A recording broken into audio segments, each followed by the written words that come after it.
This crowd rises to its feet. Vaccaro slammed it home. Garland left wing, free ball. Perfect! Garland went to the lane, lobbed to Mobley. Pow! And Allen blocked the shot at the rim. Pow! With the left hand and a foul. Welcome to the Chase Down Podcast, part of the Cavs media family. I'm your host, Justin Rowan. The Chase Down is presented by fubo, the official streaming partner of the Cavs. Watch over 350 channels of live sports and TV, including FanDuel Sports Network without cable. There's no cost and no commitment. Try for free at FuboTV.com/Cavs. The Cleveland Cavaliers are in the final week of the regular season. Their magic number is down to 1 after missing an opportunity to clinch the number 1 seed in the Eastern Conference against the Sacramento Kings. Unfortunate to lose that game, particularly with OKC cracking that door back open for the best overall record. Appears to be a bit of a long shot now, but we still have plenty to play for in this last week. And joining me today is my co-host, Carter Rodriguez. Carter, how you doing, buddy? I'm doing well. Bit under the weather, throat getting a little froggy, but I'm just going through my pre-playoff swoon, so I'm ready. Better now than later, and overall doing well. Disappointing to lose that game. Disappointing to have to lose the way they lost it. I do give big credit to the officials for, in their, pool report after wherever the conversation happened, just going, hey, made a mistake. I will never, ever, I'll be disappointed by an outcome, especially one that is influenced by a mistake like that. But at the end of the day, what can you ask other than accountability in that way, So, yeah. Unfortunate way to lose. And I thought Kenny had a really grown up response to it. It was like, yeah, I didn't all the way understand, I got the explanation, and I'm disappointed by it, but it's not why we lost the game. And I do think that's a fair summation, it would have taken quite the leap to get them over that final hurdle. And there's a lot of stuff they could have cleaned up to win that game. And it's just an unfortunate way to, unfortunate with the momentum back in their corner to drop that one, but what are you gonna do, man? Yeah. I mean, I think there's a reason why we tend to not focus on refs when it comes to this podcast, because it is so subjective. Basketball is one of the most difficult games to officiate. Everything happens so fast, and a lot of the time it's 50-50. So guess where my, opinion is usually going to land? On the 50% that benefits the Cavs. It's so much more productive to focus on, the aspects that you can control. I definitely did appreciate, as you said, them coming out and saying, yeah, that Zach LaVine bucket shouldn't have counted. We saw today that the Max Strus technical has been rescinded, reviewed that situation and decided, he shouldn't have got a technical in that situation. So you could, in theory, wipe 3 points off the board in this one. But there were certainly factors within the Cavs' control that they came up short. But, as frustrating as it was to lose that game, here's how, sick I am, Carter. I wanted to win that game because it would have clinched a better record against the Western Conference. We would have been 24-6 against the West this year, which is a 67 win pace. Do you know how much fun it would have been to say we have a 67 win pace against the East and the West? Now, unfortunately, we finished 23-7 against the Western Conference. 23-7. Which is the best record against the Western Conference this season. Significantly better than, even a team like the Thunder, who, has almost twice as many losses and only 10 or so more wins. So that's definitely a feather in their cap. But with the opportunity to clinch, the number 1 seed in the Eastern Conference, it definitely was disappointing to drop that one.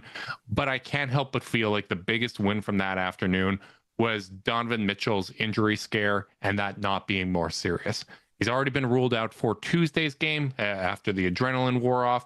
But the fact that he was even able to enter that game again and, look pretty fine, I would say, for the remainder of that game was a huge relief. Because, if that's a high ankle sprain and we're talking about, is he going to make it back midway through, the first round of the playoffs? How are we going to fare if we have to play a series without him and those type of scary questions?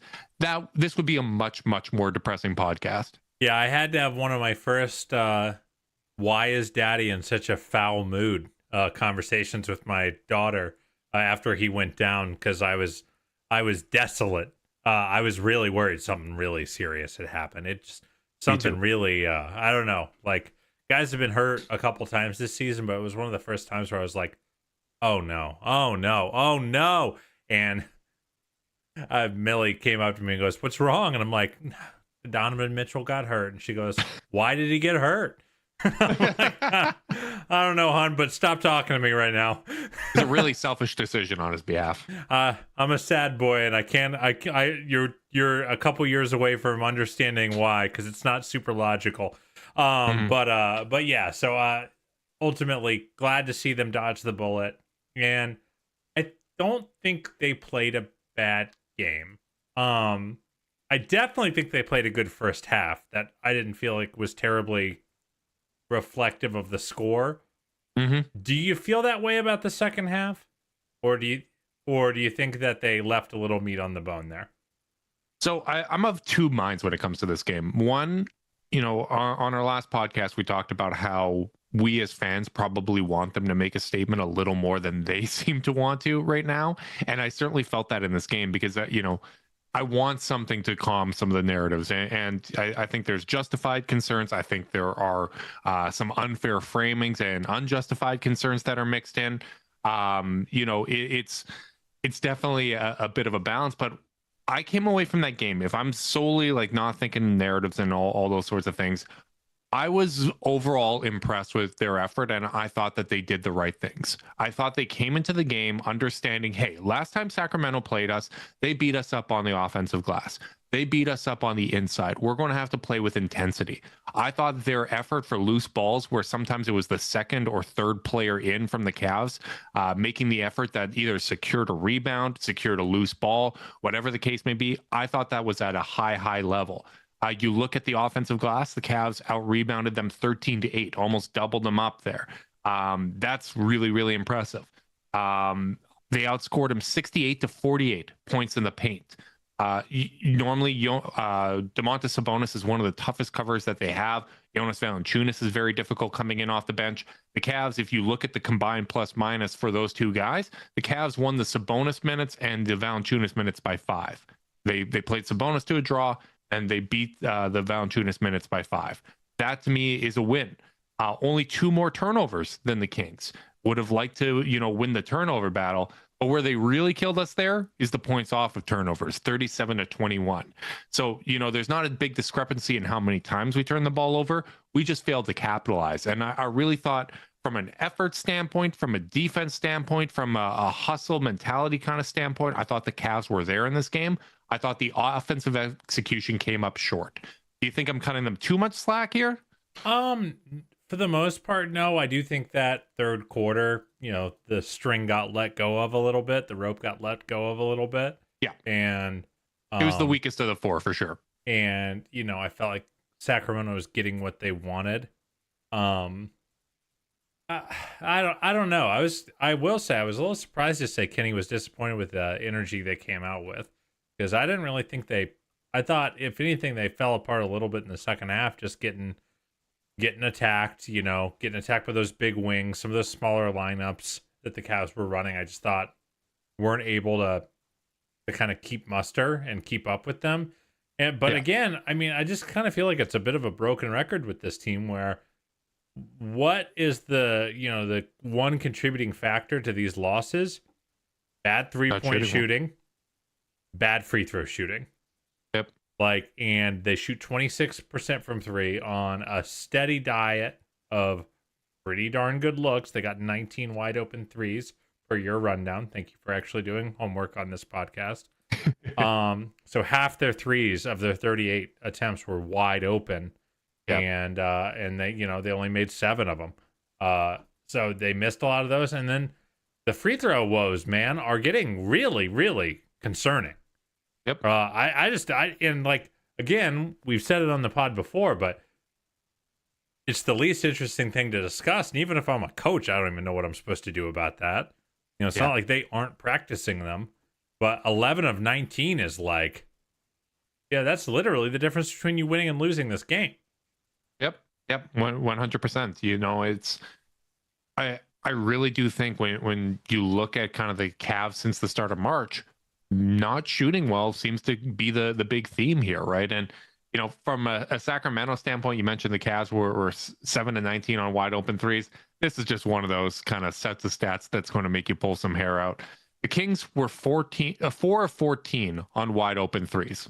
So they did 14 not wide open 3-point attempts is very good, just for the terrific, right? The Cavs for the season averaged 20 wide open threes with nobody within 6 feet, and that's not even near the top of the league.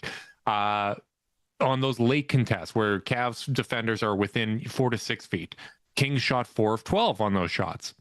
Didn't shoot particularly well there. Tightly contested threes where the defender is within 0 to 4 feet, the Kings shot 6 of 7. God, that's a great pull, brother.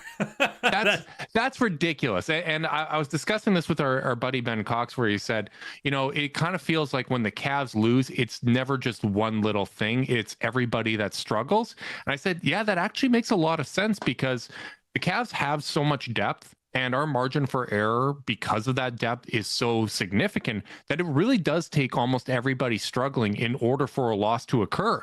Because even throughout that winning streak, that 16-game winning streak, things weren't necessarily going great, right? Like Donovan Mitchell and Darius Garland were struggling with their shots at times. Like we had, things that made us feel like, hey, there's a bit of a slump occurring here.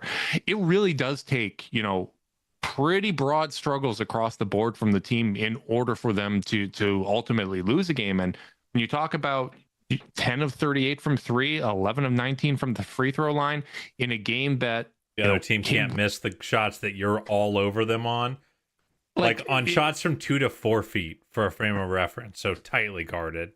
The Bucks take 4 a game and lead the league at 37%. No one else is past 34.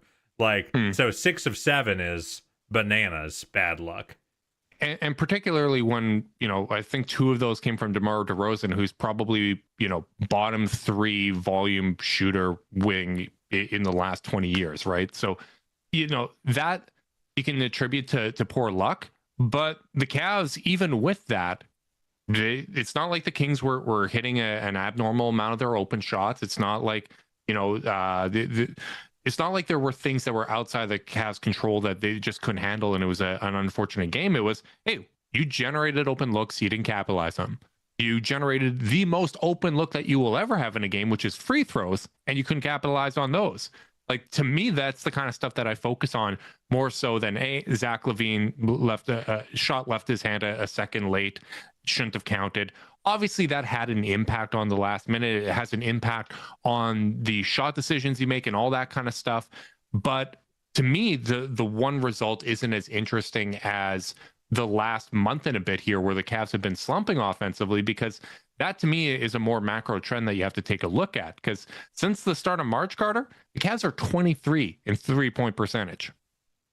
Yep, it's been rough, man. And it does really just feel like, and the thing is, it's a relatively centrally located bad 3-point percentage. It's not 100%. It's not the whole team can't hit. DeAndre Hunter's still shooting fine. Dean Wade's shooting fine. Okoro even is mostly shooting fine. A little lower. Less so in that stretch. But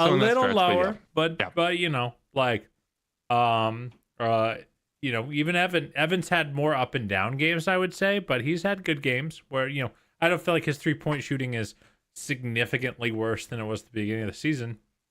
No. It's Darius, Donovan, and Ty. And all 3 of these dudes are just ice cold as jump shooters and have been since the beginning of March. And I just don't know what to do about that, dude, because it's like, every time I think that they are kind of on their way up, Darius has a great game, and now he figured it out and he's back. Like, it doesn't take long before it's 3-4 games in a row of 1 of 5, 2 of 7. Yep. And it's just one of those things that's just really disappointing. Okoro, yeah, you're right. Okoro's at 30.6 since March 1st, so he is not helping. But You got Donovan, and 31% on wide open looks too in that sample size, which is so he's shooting significantly better when he's contested. He's on that DeRozan kick. Yeah, but we're at a 15 game sample now of Donovan at 25%. Yeah, and it's not like the quality of shots has gone worse over that stretch, right? Because that's one of the things where, all right, here is a result. Let's work our way backwards and try to figure out what's going on. You look before March 1st, the Cavs generated 20.1 wide open threes per game, and they shot 43%. Since March 1st, they're generating 20.3 wide open threes per game. So it's actually up to a little bit. They're just shooting 37.6%. But if you look at just those wide open looks, Garland's shooting 33% on those, Mitchell's shooting 32% on those. Isaac Okoro is shooting 31%, Ty Jerome 37.9%. So those are the four guys that are kind of dragging that down, that are around, that percentage or worse. Every other member of the Cavaliers that takes, a decent number of threes, wide open ones, are shooting above 40%. So it really is Darius and Donovan who are dragging that down. And then, you can mention Okoro and you can mention Ty. Ty, at least, it's somewhere around that average. Okoro's not taking a large enough volume to bring that number down. But you look at, since March 1st overall, 3-point shooting, Darius shooting 33%. And as you said, Donovan Mitchell shooting 25%. And it's not much better from the field either. Mitchell's shooting 39% from the field. Garland's shooting 40%, right? Like both of those guys are struggling on a decent diet of good looks. Yeah, I think I'm not quite sure what to make of it. The volume is right about where you want. I don't think they're chucking. Your point, the open shots have been good. And only time there's really chucking is like a couple of these late game scenarios where it felt like, Darius and Donovan have put up like 5 threes in a 10-second span. Yeah, which even that, none of those even feel close. No. And I do think I think something we try to be as careful as we can on this podcast is playing the result instead of playing the process. And I just wonder if we're griping about Sam Merrill minutes at the 3, if Darius and Donovan are just shooting a little better, yeah. And how much that just meaningfully, if each of those guys is making one more 3 a game, that's 6 points a game. That meaningfully changes your offensive rating, meaningfully changes the kind of possessions the defense is taking. There's a psychological effects that come with it. And, I do think it contributes to how much more work it feels like the Cavs offense is right now, where, they can still work their way to a few easy buckets, but when their actions are defended well, their break classes in case of emergency options just haven't been there. The backbreaker kickouts haven't been there. The things that take a 12-point lead to 15 or a 15-point lead to 18, those are going off the back rim and oftentimes starting fast breaks for the other team. And it's not the best podcasting to talk about this because there's not much to be done other than hope both of them start shooting better. I do think earning your way to the 1 seed and having a long layoff for the play-in is probably the best thing for these guys, just to get in the gym, get their rhythm under them again. But which we saw Ty Jerome getting an extended time off. I thought he had a lot of juice, against the Kings. Chris Fedor mentioned on his podcast that the decision to not play Ty Moore down the stretch was he's already hit that kind of 23-minute limit in terms of how much he had played in that game, and don't want to lose track of what the long-term goals are here of managing a guy that's had some injury history just because you want to win a game here in April, right? Where... Speaking of that, that's the one. Sorry to interrupt, but I did want to get this in earlier. There is a clear difference between what these coaches are coaching for. Every single Kings starter played 40 minutes plus. Malik Monk played 20. Every other Kings rotation player played 7 or less. Yeah. So, and then you look up and down the Cavs, and no one tops 33 minutes. And like that does matter. It doesn't not matter. Like Tom Thibodeau's won a lot of regular season games just by playing his best players more minutes and playing them against other teams' second units. And that's something that we've seen, I'd say, over the last 2 weeks here. Almost every single team we're playing is in that play-in hunt, right? And they're playing basically a playoff rotation. So that's going to have some impact. But, you know, you mentioned before how we've been talking recently about the Sam Merrill at small forward minutes. Well, when the Cavs are struggling from three since the start of March, and there's only two guys that are shooting above 39%, and one is Sam Merrill, that probably answers a bit of our question, right? Like, hey, we need to have a shooting punch because the guards aren't bringing it. It's, you know, Max Strus at 39.6%, which, you know, thank you, Max. He's been great. Max has been a real saving grace for us, I feel like, in the last 2 months. And Sam Merrill at 39.2%, right? Like those guys are giving them a lift at a time that they need it. So as we continue to, you know, have two eyes on, all right, this is what the present is and this is what the future is. And, you know, maybe some rotation changes we'd make to almost have the playoffs in mind and experiment with some stuff. There's also the reality of, hey, our two highest volume shooters, one of whom just passed J.R. Smith in terms of all-time makes in a season. You know, those guys aren't hitting their shots. We need to get guys that are going to give us a lift from 3-point range. It makes sense to me. Yeah, it's tough, man. These are the you know, the dog days of the season are kind of past. Now we're into playoff prep mode, and yeah, I don't want to like overly doom and gloom. The Cavs won 3 in a row before this loss, and like we're so spoiled that you know, that feels not great. You know, the fact that they're 6-6 in their last 12, probably they're, you know, there's probably something to be said that this is probably their most extended stretch of the season. Mm-hmm. Like, you know, they had a few like lost, you know, 3 or 4 out of 7, or, you know, like, but a 12 game stretch where it kind of is feeling so up and down is something that we're just not used to this season. Yep. But at the end of the day, they also like they really just don't have that much to play for, you know. They don't, and especially now that the wins record cannot be beaten; it can only be matched. I do wonder if that'll change the way they attack these last 5 games or so. Yeah, and also, you know, just the fact that Donovan Mitchell had that injury scare, I think they're going to take a very cautious approach here. And, you know, if they're not playing on Fan Appreciation Day on Sunday, that means in all likelihood they're getting 8 days of rest before game 1 of the playoffs. And that's going to give them a chance to actually practice. It's going to give them a chance to rest up, deal with whatever nagging injuries that they have. And I think the hope is, all right, you know, they're going to have an opportunity to get this thing going. And you would hope that they take care of business in the first round, and that gives them even more chance to rest up and to prepare for another round of the playoffs, to find a little bit of a rhythm if they need some of those games. You almost get a little bit of a warm-up round. And for that reason, I really hope it's not the Orlando Magic. Not because I'm scared of the Magic. Honestly, if I had my druthers... You're scared of them in the way you're scared of a schoolyard bully on the walk home. I'm not even scared of them in that. Honestly, Honestly, if I had the ability to, I'd like to play the Orlando Magic. I'd like to play the Detroit Pistons. I'd like to play the New York Knicks.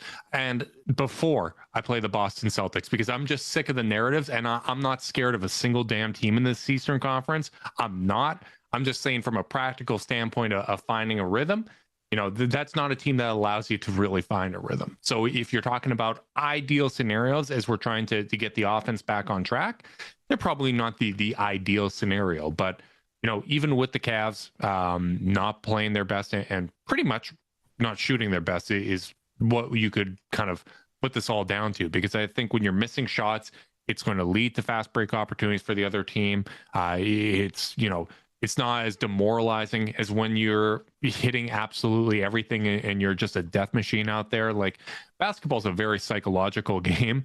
And when the shots aren't falling, you're giving the other team hope.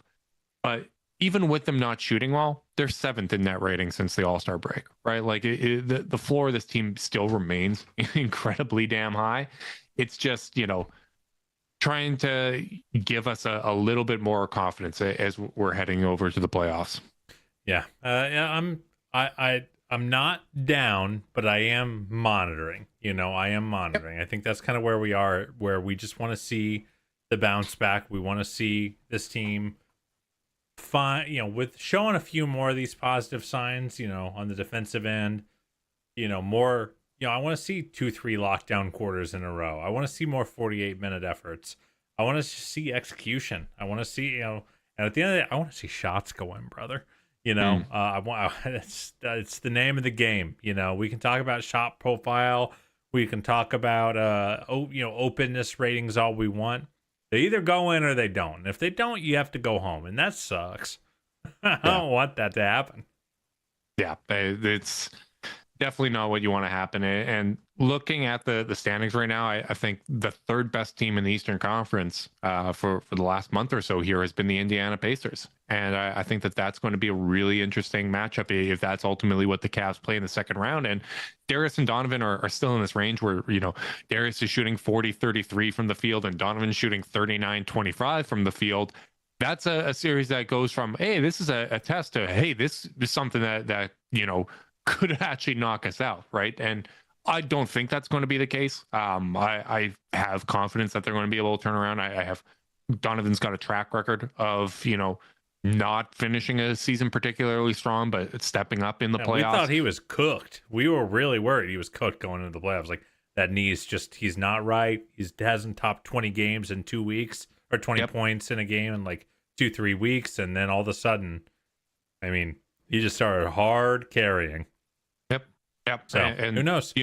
Darius doesn't have the same track record, so that's something we're going to need to keep an eye on. It's always tricky to talk about his playoffs when the bulk of those games came last year, which was just kind of a lost season. But he's got to get that shot to fall, man. Isn't it crazy to think we only have 2 playoff runs of data to analyze? We have 3 series. We've drawn so many big conclusions and so many. We've tried to extrapolate every possible take in data out of this unbelievably limited group of games. Yeah. It's what, 17 games? Yep, 17 games. Not a tremendous amount. Yeah, it's not a lot of data to keep track of, but sometimes you do have a lot of data to keep track of, Carter, and that's why tools like Zoom AI Companion are so important, because only you can do your best work. Zoom AI Companion can help you do the rest, like automatically taking notes, answering meeting questions, and helping you respond to your coworker. Available at no additional cost with eligible paid plans. Work happy with Zoom AI Companion. Brother, Carter, let's talk awards. Let's get away from this regular season early April angst. All right, I have one thing I want to bring up, and I don't really want to discuss it much in depth, but Evan Mobley's first quarter against the Spurs rocked. And we don't need to have those Kevin Love quarters for Evan Mobley where he doesn't continue to get fed, touches after that.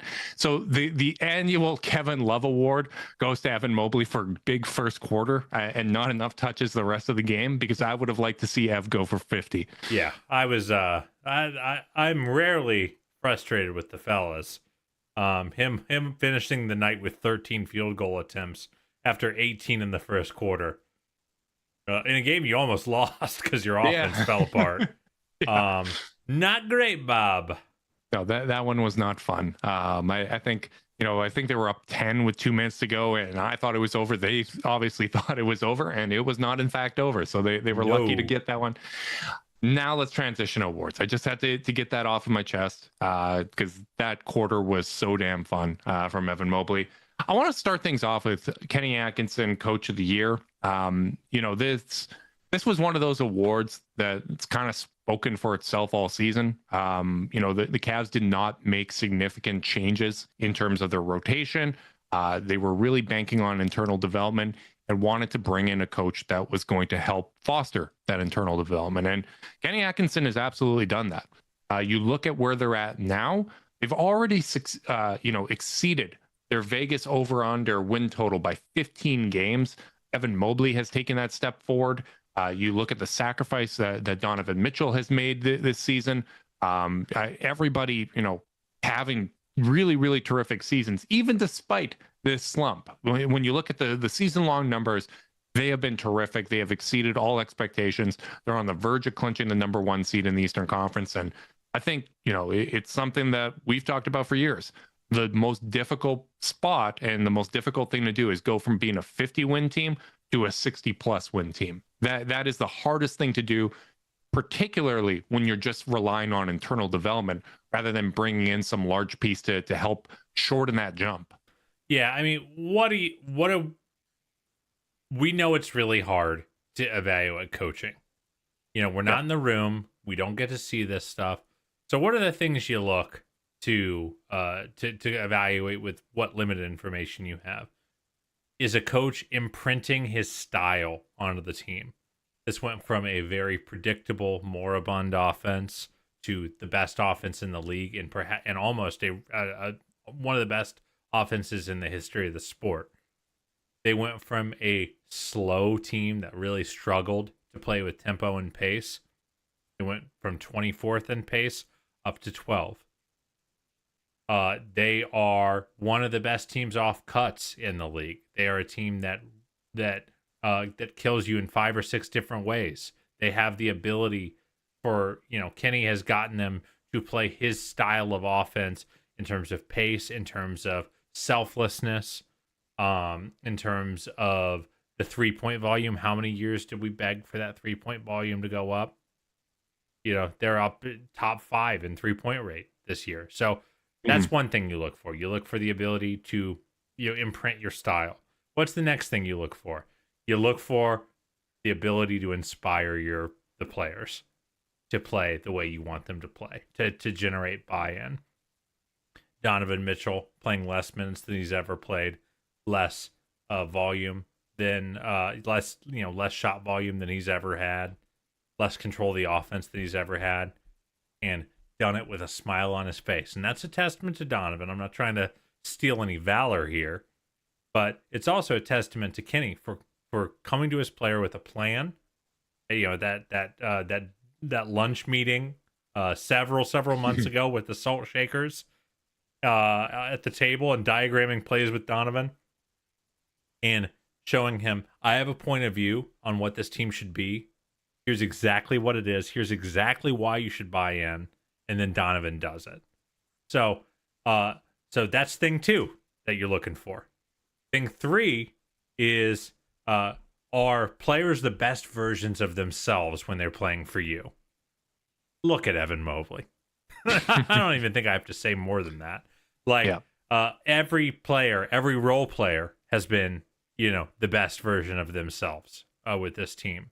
Guys like Ty Jerome who, were end of rotation guys for much of their career, have blossomed into the 6th man of the year contenders. Sam Merrill's been terrific, really developed into a solid rotation player this year. Yeah, so up and down the roster, is everyone the best versions of themselves? Yes. And then the 4th thing that you look for is kind of what the Cavs didn't do, which is you're always trying to figure out, are they better because they changed the roster, or are they better because they got better? Yep. And this team, there's nowhere to look, really. I mean, Ty Jerome, a midseason acquisition of DeAndre Hunter when, they were already great before they got DeAndre Hunter. I just think for the data that we have, for the information we have, there is no clearer choice than Kenny Atkinson. Yeah, I agree. And, the tricky thing about discussing awards is, when you look at usually the top 5 candidates, everyone's very deserving. I think that there's a lot of very deserving coaches this year. I think when you look at Defensive Player of the Year, there's a lot of deserving candidates. MVP, there's a lot of deserving candidates. So anytime you start doing a comparison, it always comes across as a little negative. So I just want to say on the front end, when we do those comparisons, I don't mean for it to be negative. Maybe a little bit with Draymond Green, but there's love and history there, right? When it comes to Draymond. Yeah, love.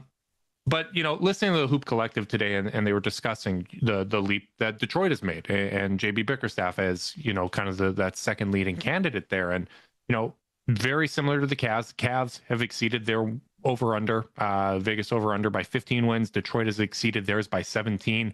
So a couple games more. As I said before, I think going from a near 50-win team to a mid-60-win team is a little bit more difficult.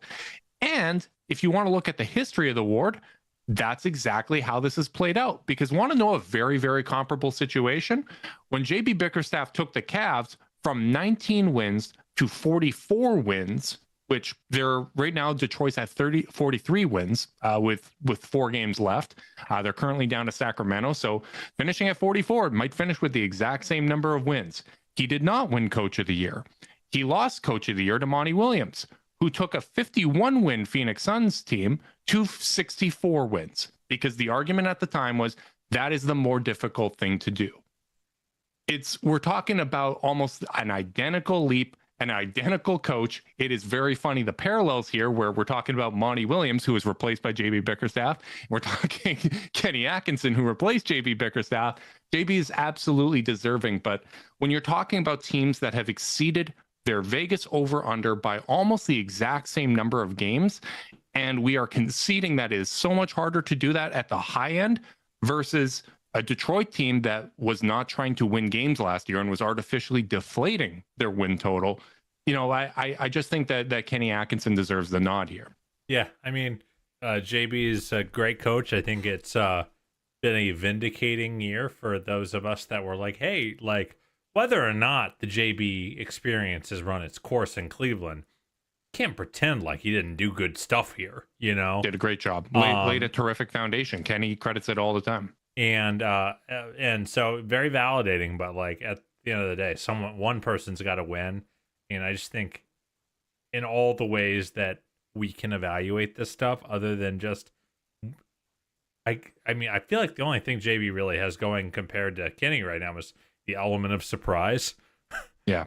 And that the starting point of last year, right? Yeah. And that's not a good reason to vote for awards. Yeah. And there were a lot of other elements brought in there, right? Like Detroit spent a lot of money this offseason. They brought in Tobias Harris. They brought in Tim Hardaway Jr., who's been terrific for them. Malik Beasley. That's the one. Both of them. Both have been very good. Yeah. I just mixed up shooters that they brought in, but Tobias Harris has been better than Paul George with the Sixers. Like, it was not just a coaching change that resulted in overachieving by 17 wins. Whereas with the Cavs, Ty Jerome getting healthy is certainly part of it, but it wasn't like there was major shakeups. It's not like there was a big investment in the offseason here that helped result in that.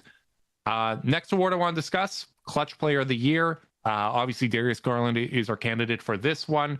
I think this one, you're kind of leaning a little bit on team success just because the Cavs haven't been in as many clutch games as other teams.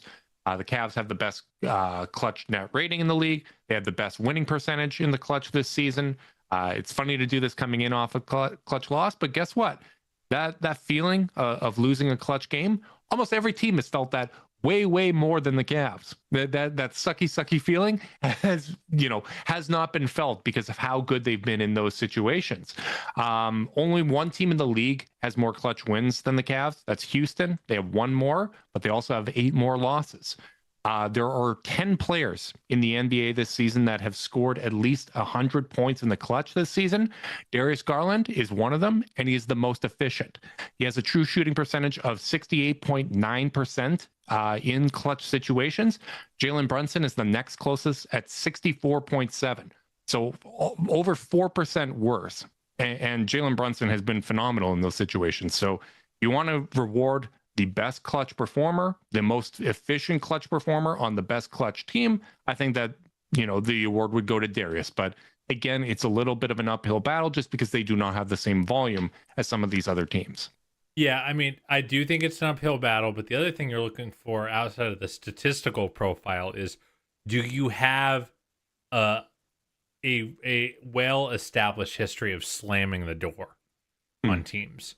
Because the clutch stats can be a little misleading. Like, you can be up 5 with 4 minutes left or whatever it is, and that's technically clutch time, right? Yeah. And so being up 5 and hitting a 3 is a lot different than being tied in the last minute.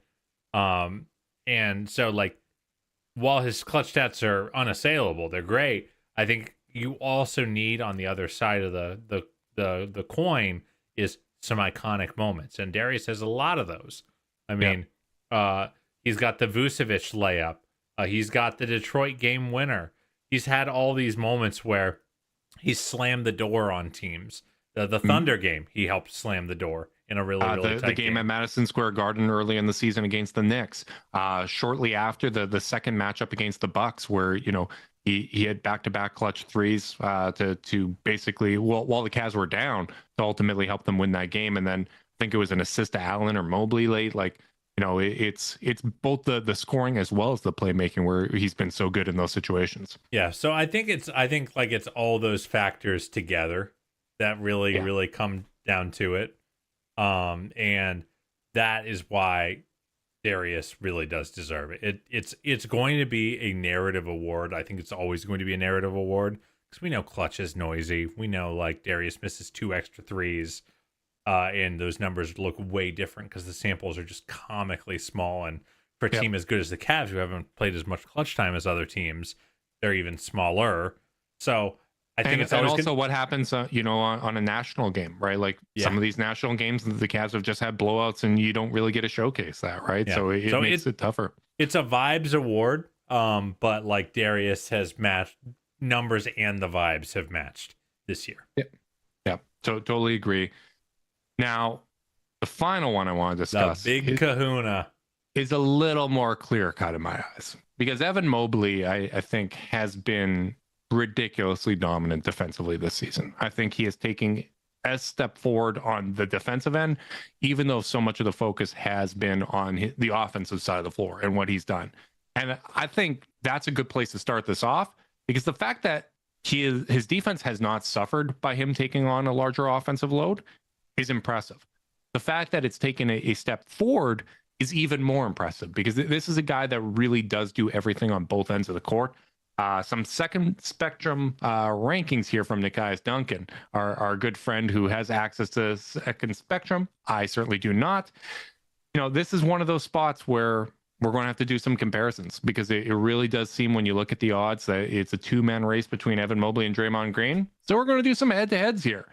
When you look at it, Mobley has the edge in drives defended, ISOs defended, rim field goal percentage, on-court defensive rating, and on-off differential. Draymond has an edge in pick-and-roll defense and post-up defense, as well as defensive EPM. If a single person wants to, I know defensive EPM is the one that I kind of use a little bit as a catch-all just because there are no good defensive metrics. But if anyone could tell me how it's actually calculated here and why that you're going to put a lot of faith in it, you have to make that as part of your argument. If you're going to say that, hey, that helps override a lot of things for me when we're talking about these two. Yeah, and I know a lot of those metrics do like kind of weight on off stuff, and at the end of the day, Evan's which is weird because Mobley's got the better on off. Yeah. I think the fact that Evan is asked to carry some of the most difficult to carry defensive lineups. He is the fulcrum of the defense. He is the scheme wrecker. He is the one who allows them to keep their shell by being such an excellent switch defender. He has been even better as a help defender. I feel like this was the first year to me where he was by far the best rim protector on the team. Yeah. Through no fault of Jared Allen. And I do think he holds the Cavs' identity on that end of the floor. He is the thing that makes them special. I think I think he's gotten much better as a post-up defender. I think he's still not perfect. That's probably like, in terms of going up against these bulky dudes is still like a thing that he has to work on, in terms of just getting strength, fighting for that position early and stuff. But also, like, this switch-heavy Cavs team has really asked him to cover a lot of ground. It really has. And they've actually switched more this season than the Golden State Warriors, and the Warriors have always been a very switch-heavy team. And, to talk about how special both of these guys are defensively, both Evan Mobley and Draymond Green lead their team in 2-point field goals contested, as well as 3-point field goals contested. Like when you have one player that does both of that's really, really damn impressive. And I think that goes to show you just how switch heavy both of these defenses are. But if we're going to take a look at it, Evan Mobley defends 12.2 2-point field goals per game, and opponents shoot 5.9% worse on those shots versus when Evan Mobley's not guarding them. Draymond, 8.7 shots, 2-point field goals per game. So almost 4 shots a game less from 2-point range. To Draymond's credit, opponents shoot just a little bit worse on those, 6.8%. But you got to say, all right, Mobley contests more 2-point field goals. That's probably because he's defending a lot of shots at the rim. It is what it is. Even though Mobley, is defending the rim better than Draymond Green, natural part of being a center. Well, let's take a look at 3-point field goals defended. Mobley contests 5 3-point field goals a game, and opponents shoot 3% worse on those shots. Not easy to take a 3-pointer with a 7-footer on you. Draymond Green, 5.7 threes per game. So not even a full 3-point attempt more than Evan Mobley contests per game, and opponents shoot 0.2% worse. So big difference in terms of the effectiveness of Mobley's 5 threes contested a game versus Draymond's 5.7. So when you look at both of these guys leading their team in, 2-point shots contested and 3-point shots contested, but Mobley doing it at such a higher volume, to me, like that's something that speaks in his favor. Absolutely. And I think the other two things that really go in favor of Evan is the consistency over the course of the year. Like, even as the Cavs defense waxed and waned over the year, I don't think Evans did. I think Evan has been excellent all year. And I think the other impact is how much of the player's success is because of the context around them versus how much of their success on that end of the floor is because of them. Are they generating of their own, just on their own 2 feet, Yep. Where it doesn't matter who you put out. Like, I feel like the Cavs have more lineups where with 4 bad defenders that still defend well just because of Evan's presence. Whereas I do feel like Draymond, just because he's not as big, can't cover ground the way Evan can, is a little bit more dependent on the personnel. Like, I don't think it's any surprise that the Warriors defense took the huge leap that is facilitating this Draymond Green run after they picked up Jimmy Butler. I don't think it's any surprise that Jimmy Butler, in a lot of ways, is the impetus for this defense to take a leap. Yeah, and it's funny because you look since the All-Star break, the Warriors defense is 5.7 points better with Jimmy Butler on the court versus off, and 1.1 points better with Draymond on versus off. And you're right, like it really does seem like their success since adding Jimmy Butler is getting attributed to Draymond Green taking this leap defensively. And one, it's a full season award, even if that were in fact true, that, there's another level of the effort. And two, like it really does seem that Jimmy has been driving that, because you look at the Warriors defense with Draymond on the court this season and no Jimmy Butler, it's a defensive rating of 112.6. With Jimmy Butler and Draymond Green out there, it's 107.8. So that's a significant difference when you talk about that. And the presence of Jared Allen has always kind of been used to discredit Mobley just a little bit. Like, hey, he's playing power forward next to someone that deserves all defense recognition as well in Jared Allen. It is true. The defense is a little bit better with Jared Allen out there with Evan Mobley. They have a 110.6. As it should be. They have a 110.6 defensive rating with both of them out there. But when it's just Evan Mobley, and as you said, Carter, some of those lineups that Mobley's asked to cover for are really asking a lot of them. It's not even a full point worse. It's 0.8 points worse per 100 possessions, 11.4. 11.4. 11.4 would be nuts. But like that's not a massive gap here. So it's funny to me that, the Warriors' success post All-Star break is really, pumping up this Draymond case, even though the numbers suggest Jimmy Butler is the one that is driving that change. It's helped the Warriors get 18 wins since the All-Star break. Meanwhile, the Cavs are slumping since the All-Star break with their 18 wins. I'm telling For a you, full season award. What are we doing here, buddy? I mean, it's just really, really frustrating, and it just kind of feels like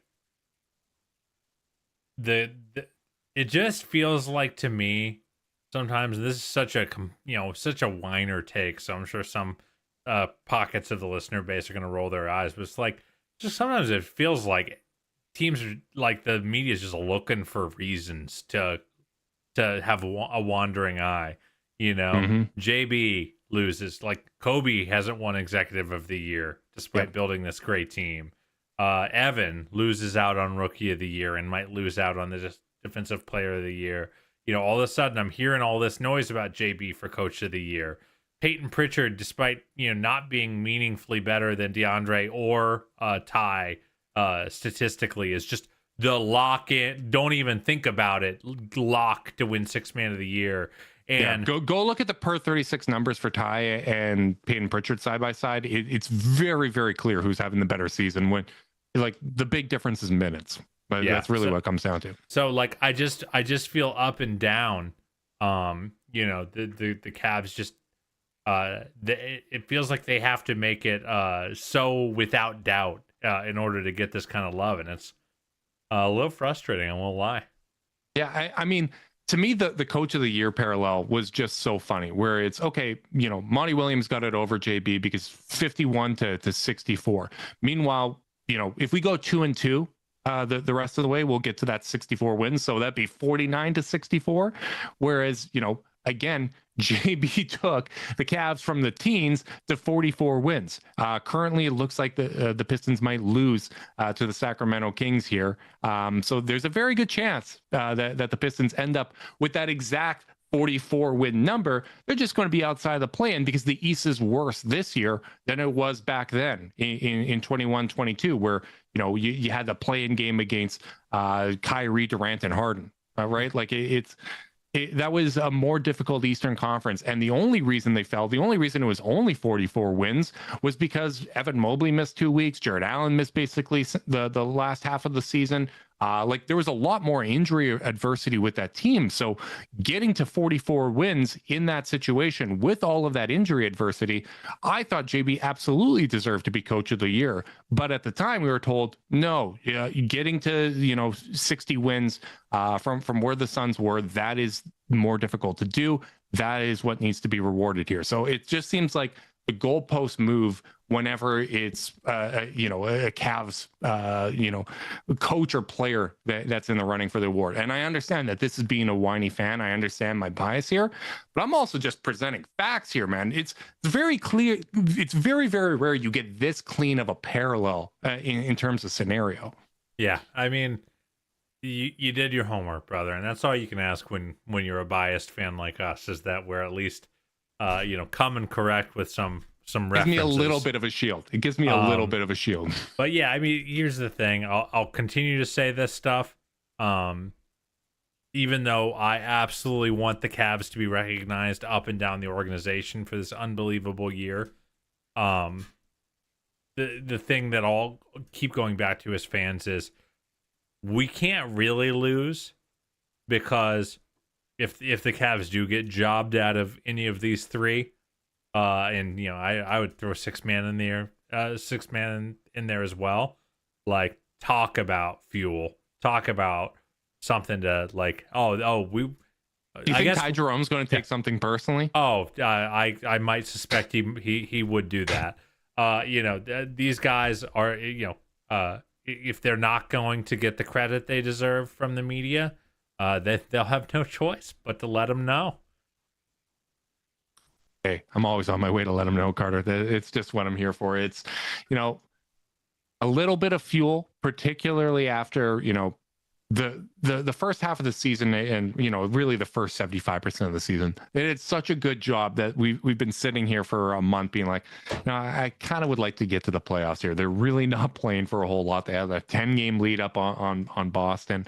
They've just need to basically go through the motions here and clinch that number one seed.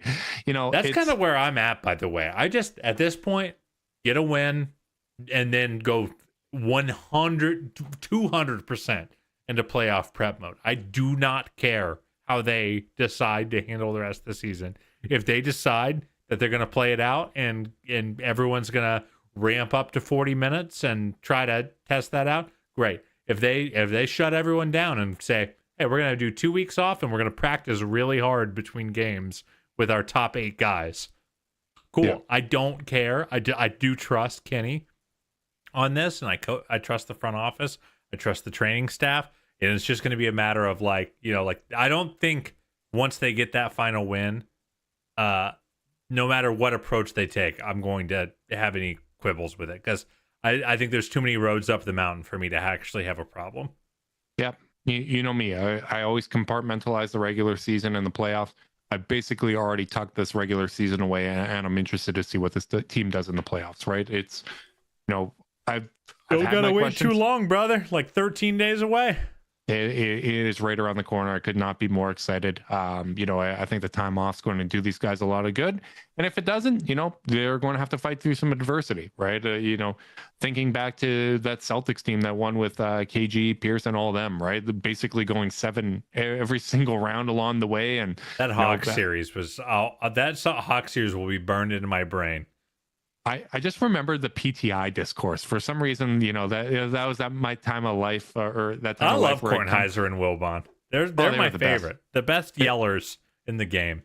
I would come home from high school and I would watch that right after, and them just reacting to every single game being a 20-point win by the home team. It was so much fun in that series. Brain breaker. I really, really, hope that the Cavs take care of business. I think it would be good for our collective, our psyche here to see them have a dominant playoff series. And but maybe it doesn't even matter. I do think that's important to say. It matters for the story we tell ourselves, but there's been so many teams that struggle in round one and then catch a heater. I mean, I'll have to be fact checked on this. I may be wrong. But the year the Mavs won the title, they played the Blazers in the first round, and that was a hard series. That was, yeah. I remember that. Yeah. And I want to say it went 6. And then they just blew the defending champion Lakers off the floor in 4 games. Was that the Brandon Roy game winner? It was. It was the Brandon Roy, his last hurrah that's game. One of my favorite games, favorite moments as a fan. That's not Cavs related. Yeah, that Brandon Roy team was awesome. That Mavericks playoff run might be the best playoff run in the history of the sport. They played a loaded Blazers team in the first round. Then they played the defending champion Lakers and swept them off the floor.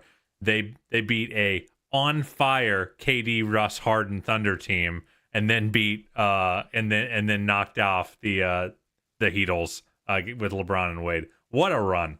What a fun team! You're right. It doesn't matter, but to me, it does matter. The stories I tell myself are very, very important to me. They are near and dear to my heart. I am a narrative fan. I know what I am. I'm self-aware. But we'll see, man. It's just around the corner. I couldn't be more excited to see how the Cavs how they do in the postseason. I want to say how they finish off the season, but at this point, just finish healthy and let's clinch that number 1 seed tomorrow against Chicago.